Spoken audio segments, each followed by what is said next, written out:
regime of South Vietnam's President Ngo Dinh comes to an end in a wave of violence.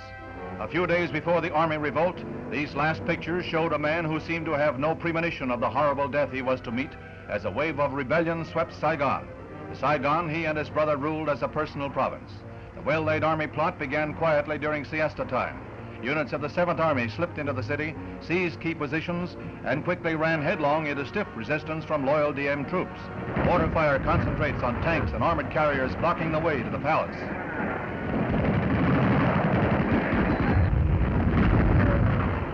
When Diem refused to surrender after he was offered safe conduct, 16 rebel tanks rumbled up to Gia Long Palace.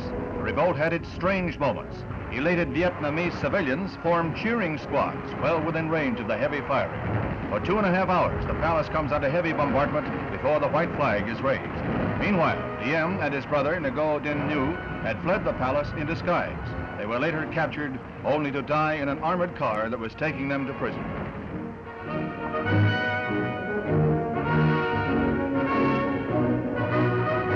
Within 18 hours, the revolt was over, and a military junta under General Duong Van Minh had taken over. They named Diem's vice president as premier of a caretaker regime which has been recognized by the United States. News of the successful coup brought wild celebrations.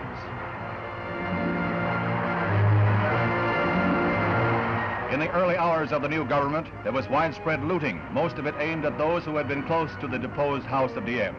Pro-Diem newspaper plants were a favorite target, and soon it was hard to find a picture of President Diem or Madame Nhu that wasn't defaced or burned. A curfew was clamped on Saigon, and the new leaders called on the people to turn to the main business at hand, the war against the Viet Cong communists.